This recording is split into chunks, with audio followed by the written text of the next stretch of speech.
just a party, sitting in VIP, and everyone's eyes on me. But I wonder who is she? No doubt the baddest shorty. Then she walked right past me. She goes to dance. The girl has got me in a trance. I don't wanna lose my chance. Will I back out? No, I'm just gonna have to. Good morning and welcome to WNHH Radio's Dateline Hamden. I'm Paul Bass. Inviting you to look behind the headlines and the stories that make our community tick. Lauren Garrett is looking to make our community tick as the next mayor of Hamden. Lauren is a legislative council member whose name will appear on the September 10th ballot in the Democratic primary for mayor. She's here in the WNHA studio to tell us all about that. Welcome back, Lauren Garrett. It's so nice to see you again. Thanks for having me back on, Paul. So you got a smile that makes me think that campaigning in a hard-fought election has not yet worn you down. You still having fun? I'm still having fun. We've had great conversations on the doors. I'm out there every day, walking 6 miles a day. So is it just labor-oriented liberal Democrats who talk about on the doors? You know that phrase? Like the Unite Herald is New Haven. They always talk about we're on the doors, and they learned that from like organizing for unions. Then you have these people running for office about being on the doors, like talking to people. It's usually around dinner time, right? All day. So we usually start around noon. And who's home at noon? Retired people. Oh, okay. Yeah. So then you pick where to go. Yeah, sometimes. I mean, we're just hitting the doors, so we are not really discriminating too much in where we go, but trying to get me on every single door of every single Democrat in Hamden. How many doors are there? There are 17, I don't know doors so much. There are 17,000 registered Democrats in Hamden, and I've been to 14,000 of them. Meaning, have you actually gotten answers, or? I've knocked on their door, and usually your contact rate is between 10 and 25%, depending on what time of day. And you always leave something? Yes. So you've printed over 14,000 pieces of what I've always loved this term, literature. Yeah. Wow. Yep. Yeah, so we have plenty more in stock, and we're going to keep going. And that's you personally been to all these doors? Oh. Like, have you personally been to 14,000 or your campaign? No, the campaign. That's a lot of doors. I don't really pay attention to my numbers. That alone could be like Make America Great Again with jobs, all the doors they got to build. I mean, 14,000 doors is a lot in one town. Oh, but no, that's 14,000 Democrats, not 14,000 doors. So how many? Oh, I say, because sometimes there are more than. Okay. That's right, yeah. I'm going to leave you alone about the doors. So the news was over the last week, Lauren Garrett, that you did pretty well at the Democratic convention for someone running against an incumbent. You're running against an incumbent, Kurt Lang, who's a Democratic mayor, been there 3 terms, right? There was a special election that for 5 or 6 months to finish out the rest of Scott Jackson's term, and then 2 other full terms. Okay, so he's running for a 3rd full term. Yeah. And Democrats kind of run run Hamden now. Right? Yeah. And you're taking them on, and you got how many? You got like, what, 30%, 40% of the vote at the convention? It was 34 to 27, I think. But you still needed the petition. Yeah. It's not like when you run for Congress, I think if you get 20%, Right, that's for multi-town districts. Right. So you had to get 835 signatures of registered Democrats. Right. And thank you, Cam, for putting the question. We'll get to that in a minute. You got 1,200 signatures you submitted. How long did it take you to do that? So I think it was a week and a half, 10 days, something like that. And I think we had enough submitted a couple days before. It's just that. Well, you always want that cushion in case. Yeah, by the time they had gotten through all of our sheets, it was the Tuesday of last week, I believe. And so, how many people do you have working on that? I don't know. There were several people that had requested to circulate for me. I don't know. Probably 6 people or so that had requested to circulate, maybe more. Because Justin Ellicker, New Haven, had 100 people go out over 4 days and got him like 2,000 signatures. That's really impressive. Yeah, but 1,200 is impressive too. I mean, Hamden's half the size of New Haven, so you basically got half. Yeah. And how many people are working with you overall, Lauren Garrett? I don't know. You should have my campaign manager on. Okay. Well, he's hiding it. We'll ask him later. Okay. But no, what I always thought, it's interesting. I feel I'm of 2 minds about this whole petitioning thing, because Democrats and Republicans make the state laws about this stuff. So they're basically an oligopoly. So they always make it very hard to get on ballots. Mhm. And it's odd because if you want to run in a general election in which more people vote, you need almost no signatures. It's too easy. Like people who really don't have campaigns and might be like mentally ill and running, they can get 100 signatures and get on the ballot, 200 and get on the ballot in New Haven. Yeah. But if you want to, God forbid, run in a primary, That's right. they get, first of all, they rig it. You're not allowed to start collecting the signatures until after town convention. Then you only have 2 or 3 weeks, Yeah. which basically is cheating, in my opinion, to make sure they can't get challenged. Although some people say that's good because parties need to stand for something. They should have strong internal controls. And if you don't like that, go run somewhere else. But in any case, that it's rigged. But on the other hand, I always thought it's the biggest gift to a challenger to have to hustle with a team, to go to talk to 1,000 people in 2 or 3 weeks and tell them about your campaign, that gives you energy and it puts you on the street and in contact. Yeah, right? it really did. So before having to get signatures, I was still knocking on doors every single day and walking, 6 miles a day or so. Oh, you must be in good shape. I've lost a couple pounds. Do you wear a Fitbit? No, but Yeah. my phone tracks what I'm doing. So I'm definitely seeing, how many miles I walk, how many floors I've climbed. Do you have like a 10,000 step goal or something? Well, I've been achieving about 15,000 steps. My legs are a little shorter, so I get there quicker. So That doesn't make sense. Longer legs will get there quicker. no, I get to my Oh, the step 15,000 goal steps quicker, right? Gotcha. because Okay. I got to keep up. Yeah. So I've been knocking on the doors, and we were definitely hustling before the convention, and we had to hustle a little bit more while getting signatures. But the attention that it drew to the race was fantastic. So it wasn't too terribly hard getting the signatures, and I was really grateful for the enthusiasm. People were messaging me, that they wanted to sign. People I didn't even know were reaching out saying, "I want to sign your petition." So that was just amazing. And it is somewhat of an easy sell because you're saying you don't have to vote for me. But although I'd love to tell you why I want you to vote for me. Right. But everyone, like in New Haven, I remember at least last time we had a competitive race, 2 of the candidates signed each other's petitions, like you should be on the ballot. Everyone should be on the ballot. Yeah. So actually, the mayor signed my petition because everybody has the right to run, and if you're able to get 835 signatures, it shows that you have the strength and the backing to challenge. How did you get him to sign? What was the circumstances? So my husband was doing a lot of petitioning and getting signatures, and he was standing outside the government center while people were walking in paying their taxes. They were quite willing to sign, so he happened to come out of the door. Okay. And he's a big democracy believer, right? So like, you're saying you want everybody in. Yeah. So that's interesting. One of the places you planted someone was outside where people pay their taxes. That's a big issue when you're running taxes in Hamden. Yeah, it is. We'll get to that in a minute. We're talking to Lauren Garrett, who's running a challenge campaign for the Democratic mayoral nomination in Hamden. And you're not running in the general election if you lose, right? That's correct. Yeah. Is your opponent filing for the general election?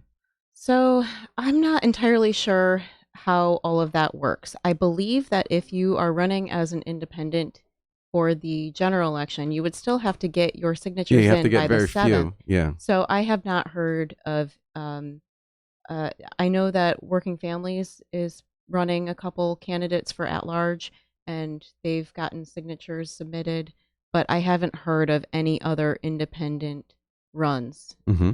All right. And Cam Cooper writes in with a couple things. We had the first one. Morning. What made you want to run for mayor? Thanks for the question, Cam. What made you want to run for mayor, Lauren Garrett? So I've been on the council for a couple years, and we are seeing Hamden's finances declining. They were pretty bad when I first got on the council, but they're getting worse because we're not addressing the issues. And the way that we are continuing to not fund the pension, the way that we are continuing to use borrowed funds to balance a budget, it's not right. It's hurting people. And the only solution that I'm seeing out of the current administration is that we're going to have to raise taxes down the road. We need a different approach. We need to aggressively get more businesses to come into Hamden so that we can start to grow our tax base. The auditor mentioned it last night when he was at our meeting.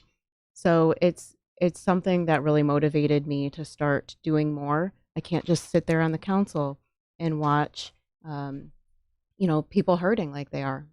So what is the mill rate in Hamden? So the mill rate is 38 point, see, 9.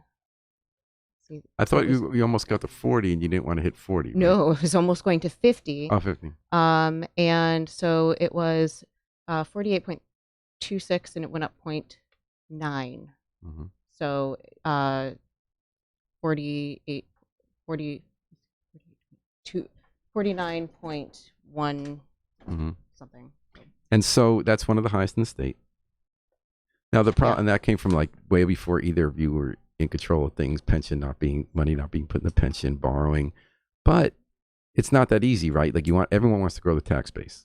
And I know there's some new work on State Street and Dixwell Avenue, where some new businesses but in the meantime, you do have to pay the bills. You have to pay the electricity, the golf course.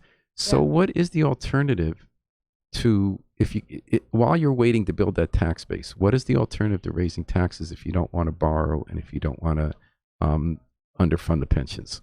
Right. So the reason that we are borrowing to supplement our budget, the reason that we are that we're balancing our budget with borrowed funds, paying interest on that, making it worse down the road, is because of revenues that are not realistic going into the budget. There's been an argument that every year you place. say you get millions for Quinnipiac or Yale, they don't come in, or the argument against that is that every budget has some projections that don't work and then other funds come in higher sometimes. But if you're not going to, and obviously no one argues you should intentionally not have realistic projections. So then what is the alternative? If you don't have the money to meet the budget, you have to cut something, right? Yeah. So there are some cuts that can be made within our budget, but it's really a function of managing departments differently. Okay. So particularly in the police department, we pay out for a ton of overtime. And it's largely, how much a year on that? Well, what's budgeted versus what is usually spent is different. And that's another problem with our budget, not putting in the correct expense needs. So what is usually spent is around 1.2. What's budgeted is, I believe it was 980,000. So we need to reduce that, and we can do so by decreasing the amount of comp time that is given out. So is that mandated under the contract? Like, why do they give out the comp time? What's in the contract is that you cannot accumulate more than, it's around 400 hours. But that's pretty huge. 4 hours of comp time gets you 8 hours of vacation time. So how would you get rid of that comp time? Well, that's on the chief to reduce how that's given out. Mm-hmm. So we need a chief that is going to very much take seriously the needs of the residents and the inability for us to continue to raise taxes. There was an article printed, I believe it was yesterday, about how many police officers are making over $200,000 a year. That's pretty significant. Mm-hmm. So I was at the movie on the Green that was on Friday night. There was at one point 6 police officers working in a booth, 200 people on the lawn getting ready for the movie. It was a very harmless crowd, and 6 officers. So you think they're sounding too much? And of course, the blowback on that, when you've been in office, if something goes awry at a public event, then you get criticized for not having enough. Right. Well, I mean, look at what happened during the 4th of July fireworks. A ton of police officers over at the fireworks, and a shooting that happened around the block from me, from where I live. So, we also need to make sure that we're not overstaffing at these events and that there's still staff to go around town. Mm-hmm. Tammy Brummel says we need change in Hamden. Thanks for listening, Tammy. Cam Cooper asked your position on police officers in schools, since we're talking about police. So when the budget was introduced to the council last spring, one of the points that was made was that there would be 2 SROs, student School resource, resource officers. yeah. Yeah. For elementary schools, which is it's ridiculous. The Board of Education didn't want these officers to be in elementary schools. The superintendent said that he was surprised by this. The argument was that that's how you start building relationships and with police officers and community. Yeah. So I don't really agree with the argument, though. I think that it's really important that when kids are in schools, that their education is paramount. And if police officers want to build a relationship with kids, they can do it outside of school. All right, and what about the chief? It's been on hold getting a new chief. You have an acting chief, I guess, is not in the running for the permanent. Right. So where's it going? What are you looking for in a chief? If you win, who are you going to name? So I want a chief who's really going to make community policing paramount in the police department.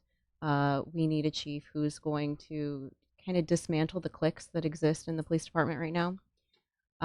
And we need a chief who's going to make sure that we're not spending so much money on overtime and extra duty town jobs and giving out so much comp time, because to serve and protect should be the goal, and to make money should be secondary. Mm-hmm.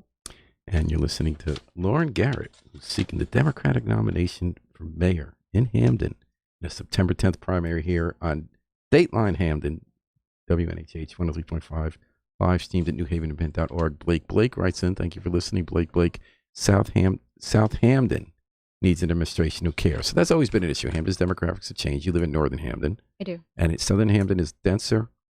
It's more black and brown people. Yes. And there's a feeling there often, this goes back a long time, that their needs are less dealt with. I know that this 10-year plan that the town's working on might be addressing some of that, might not. Tell me about that and where you stand on it. So I've been knocking on doors, like we talked about. I've been in Southern Hamden quite a bit, and the conversations that I've had with people in Southern Hamden reflect exactly that. The economy in Hamden has been flat or declining for a couple of decades, and it's hurt people. It means that we don't have businesses in Hamden where people can get a good paying job. It means that our taxes are unaffordable. Now, Northern Hamden, some businesses can't come because you don't have sewers, right? Yeah. What would you do about that? Would you borrow for sewers, given your concerns about borrowing? Yes, because it's an investment that can make money in the long term. Mm-hmm. Yeah, absolutely. So we definitely need to focus on Southern Hamden, and that has actually been what I've been talking about while knocking on doors all over Hamden. So we have the Qualified Opportunity Zone that's been designated for Hamden, and it's a real opportunity. Meaning people can invest in real estate, then create jobs if they keep the money there, right, for a certain amount of time in lower income areas. Yeah. Private investors, and they get federal tax credits. Yes, usually sheltering your capital gains in the Qualified Opportunity Zone. Yeah. But all of this funding means that we can start to develop Southern Hamden so that it's ripe for businesses actually wanting to come here. So it's really exciting. We can really do so much more for people, and we need to. All right. I had another question there from Tammy, but it just disappeared from my screen. Let me see if I can call up here. We have so many issues at the high school. We have a big issue with vaping at the high school. We have mice, disgraceful within the Board of Health. Try and check the health department records. Thank you for the question, Tammy. Is that something that's on your radar? So vaping. And is vaping a problem? You know, so a few days ago, one of my kids pointed out what the little cartridges look like to me. I don't know what they look like either. It's also bizarre to me. Yeah, it really is. And it's so dangerous because, you know, people think that that vaping doesn't have the effects that a cigarette does, but it really does. But the fact covers using this to hook the kids earlier. Yeah, get them addicted. And putting in, and intensely too. It's a direct hit. The weird chemical flavors are really damaging. So it's terrible. Problems with kids being able to use the bathroom during the day because there's so much vaping going on. Wow. That bathrooms are being locked. Wow. So what are kids doing about going to the bathroom? They don't go to the bathroom, and then they've got to go really bad later. That's a problem too. We've got to work out a way so that kids can actually use the bathroom. And, you know, hygiene and bodily functions. Yeah, you got to be able to go to the bathroom. You got to be able to go to the bathroom. Yeah. So there are no bathrooms open at the high school? I think it's restricted when you can go to the bathroom, what bathrooms are open, that kind of thing. Well, so how would you take care of that? If they got a problem with vaping, I mean, you can't afford, you don't want cops in school, you can't afford to have someone full-time be the vaping administrator, right? Right. So what do you do? Yeah, so they've had, I've been in the schools many times. They have stations outside of the bathrooms where somebody's on duty, checking off who's in the bathroom. Wow. You have to sign in, sign out. So you're in favor of that? Just to go to the bathroom. So what would you do different if you're mayor about this issue? So the mayor's relationship with the Board of Education is communication and being present, working with the Board of Education. I think that all schools across the state, across the country, are having similar issues. Yeah. And we've got to find out what's working in what schools, Mm-hmm. We need to reach out and see who's doing something that's actually working. It's definitely a problem, and I think we need to get kids to stop vaping, really. That So it's you against, you're not running against Kurt Lang, you're running against Jewel. Irv Pensky writes in, I'm yearning to move to Hamden so I can vote for Lauren Garrett. Tammy continued to write in, we had a kid transfer to the hospital last year, bathrooms are locked. Tara Paul writes, to use, oh, okay, we're going to get to your question, Tara. I just don't want to change the subject there with schools. Anything else about schools that's high on your radar after knocking on these doors to get on the ballot in the September 10th primary? Anything else come up to the surface? I'm always pretty engaged with the school community, parents, the Board of Education. I go to all those meetings. But knocking on doors, people were asking me what's going on with the school closings, and just they don't really know. So that was kind of surprising to me. I thought that information was out there, and it's still not out there. So we need to do a better job of disseminating information. And Terry Roll says we're top heavy. Tara Paw says, do you see a lower mill rate in Hamden's future? If so, what is your vision? Is that a realistic question, or are you just trying to avoid further increases? Right now it's not realistic to lower the mill rate. It's not possible. Right. So last year in our budgeting process, there was a debt restructure that was done. So it's not like refinancing your house for a lower interest rate. This restructured over $40 million of debt for an interest-only payment last year, which means that that payment has to increase and will increase for the next 4 or 5 years, so that they can start to pay down the principal. So next year, our debt payment goes up by $4 million. Mm. So you're going to have to cut. You're not going to get $4 million in new business taxes in 1 year. No, certainly not. And you're not going to get $4 million out of cuts, unfortunately. It's just not possible. So what are you going to do? Well, so we need to find additional ways to bring revenue into our town. We need to go to the state and beg for money. We need to actively get economic development just booming. For a long time in Hamden, there's been really loud opposition to new development. And unfortunately, administrations have listened to the very loud voices. What would be an example of something that was opposed?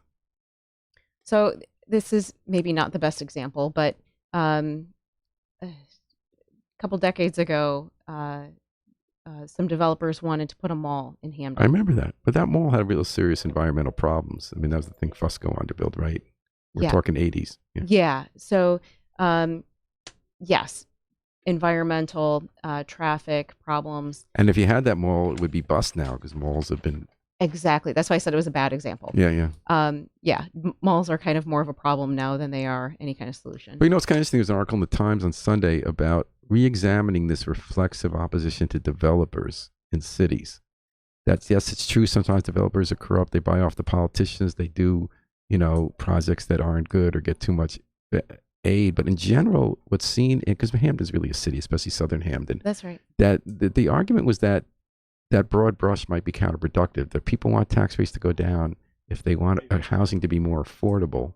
they really need to embrace more density, and that you really get more density from developers. There's not going to be endless streams of federal money to build public housing. Right. So that maybe you want to have good development, thoughtful development, maybe, with inclusionary zoning in it, but that it's a good thing if people build denser apartments, even market rate apartments in cities. Is that where you are going with this? Yeah. So I've done some reading about strong cities. There's a website, kind of like a newsletter that gets sent out about strong cities, and they were looking at the density and development.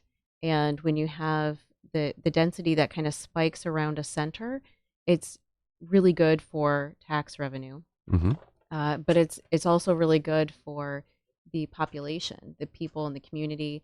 It drives people to like a central downtown kind of location, and that's what people really like out of cities. That there's this.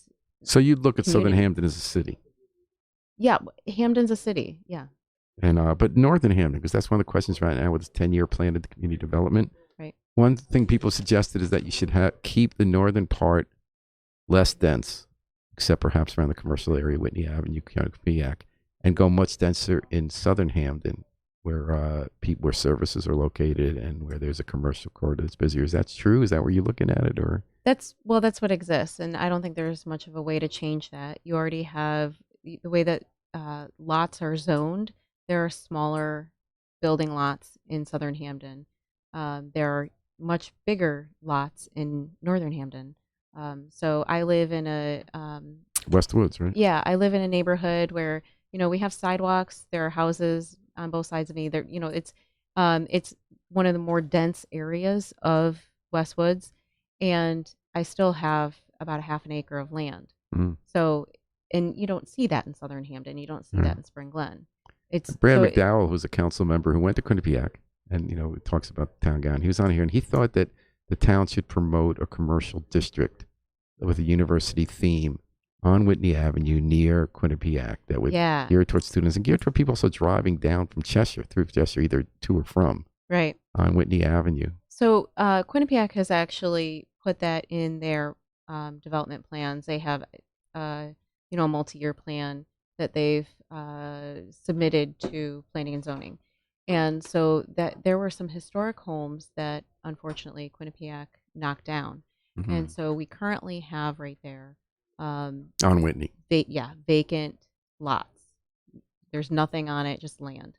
And so what on Whitney Avenue. Right, that's and not open space, yeah. And if you're looking at, the assessed value of that land, it's a valuable piece of property. If they do commercial development, will it be taxable? Yes, because it will not have been used for educational use. And are you concerned? And they're saying in their plan they won't use it for educational use. Well, what they want to do is put in some mixed-use buildings, coffee shop, bookstore. It's funny; those are the first two examples people always give for like. If you're thinking about what you see at a university, they're going to have a bookstore, because I know how much money I paid for books when I went to school, and I drank a lot of coffee. So if I'm remembering the two things that I spent money on from school besides tuition, books and coffee. All right. And we're talking to Lauren Garrett, candidate for Democratic nomination for mayor in Hamden in the September 10th primary. She has made the ballot.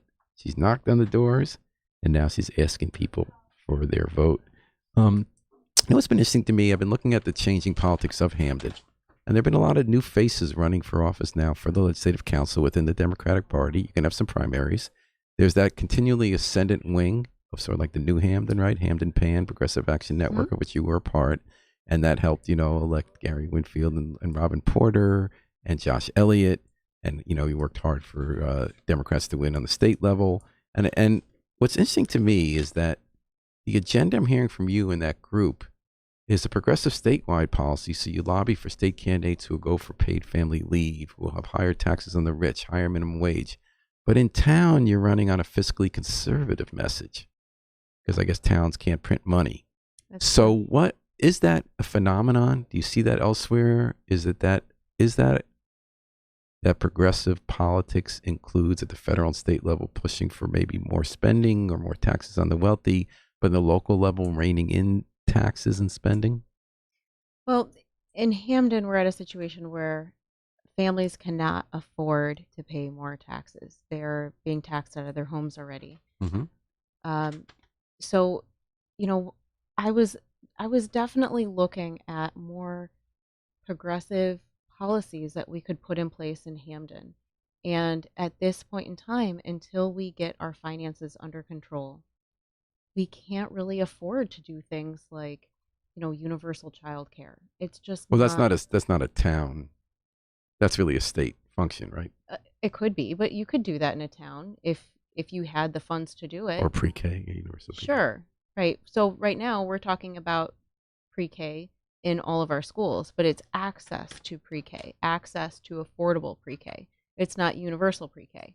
But would we want to make it universal at some point so that families, even having to pay $200 a month is sometimes not affordable towards I people? don't think this is just a Hamden question. At least in Connecticut, I'm seeing that with progressives, including in New Haven politics, where you get the knock on the door on even number years for president and state legislator, Yeah. and they're pushing a Keynesian liberal economics.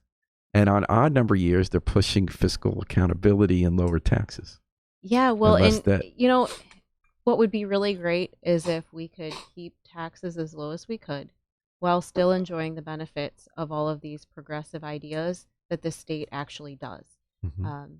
Because they can afford to raise taxes. The state can. The towns can't. People have the most their wealth is all in their homes for most people, and to tax so much of their wealth is, it's not fair.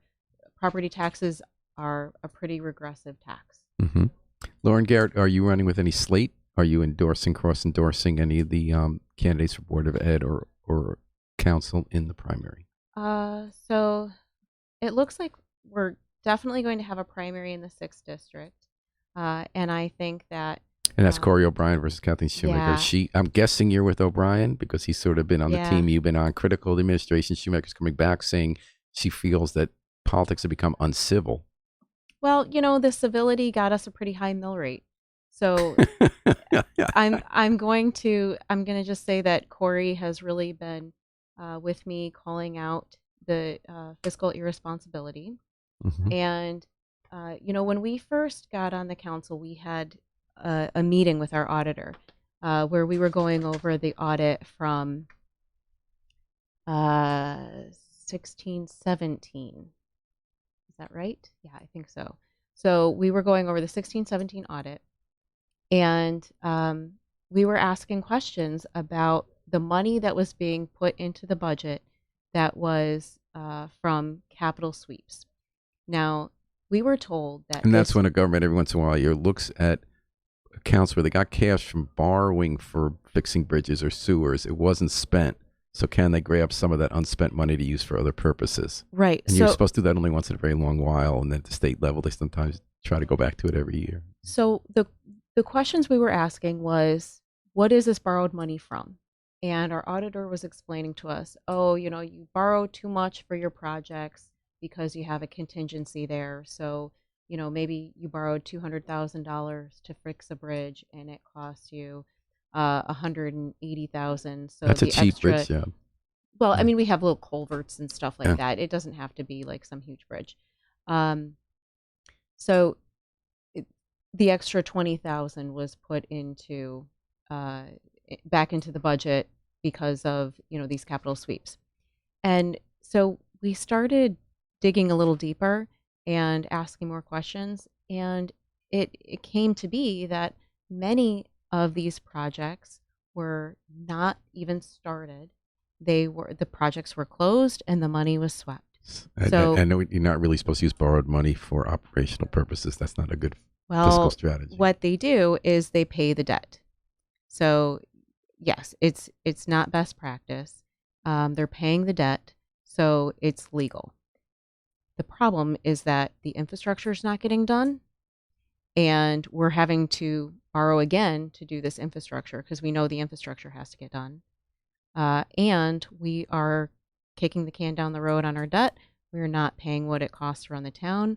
We are paying interest on what it costs to run the town now. Mm-hmm. Irv Pinsky writes in, I keep hearing the American economy is booming. Maybe we could ask the president, capital P, to send a check to Hamden.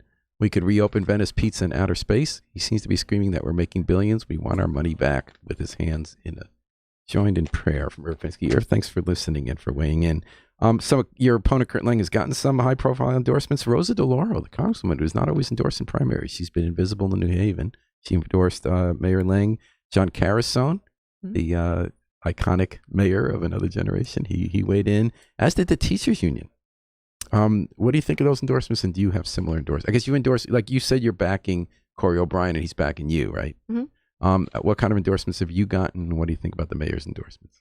So I'm just looking for the people's endorsement. So, a former mayor endorsing the establishment Democrat, I'm not at all surprised. I talked to some of Rosa's staff, and they told me that, she was always going to endorse the incumbent mayor. Well, she doesn't do that in every town. Like, she's not doing that in New Haven. There was a plan to do it in New Haven. What do you mean? Oh, from what I heard was that she had planned to endorse in New Haven. You and I are getting different info. Okay. All right. So I guess I'm wrong. All right. I guess that's going to be a big. So you're saying she always does it? That's what I was told. Yeah, she didn't do that in 2013 at least. So that's interesting. I think you have an inside line. Yeah, she waited till the general. Okay. So you think there's going to be an endorsement from Rosa DeLauro for Mayor Tony Harp's reelection before the primary? Oh, well, no. So if you look back when her endorsement came out, I believe that was right around the time that there was a big story in the news about the feds coming out of her administration with boxes or something like that. And so maybe that made Rosa hold off. That sounds more like what I was hearing. But okay. But we're interviewing Lauren Garrett, not Rosa DeLauro, today. And the rap on you from your opponents is that you've been on the council one term. Mm-hmm. Kurt Lang has lived government since a teenager. He's done all the major jobs. He knows how the items are run. He's a wonk. He knows how government runs. Do you have enough experience? Should his experience count for more? So his experience has brought us up to over $1 billion in liabilities. Mm-hmm. And his experience has come up on the doors that they have reached out to him. People, when I knock on their doors, they've reached out, and he's promised things and not delivered. And so his experience should tell him that he shouldn't make promises that he can't keep. And his experience should be able to get things done, but it's not happening. So the two-edged sword of having a record. Yeah. All right. And, your talent is diversifying, as we talked about. And this year when you had your town hall concerts, the first concert was two Latino groups, Las Cafeteras and Mandingo Ambassadors. Yeah. Yeah. There were complaints coming in from some of the older Hamden people that they felt very uncomfortable with that. Yeah.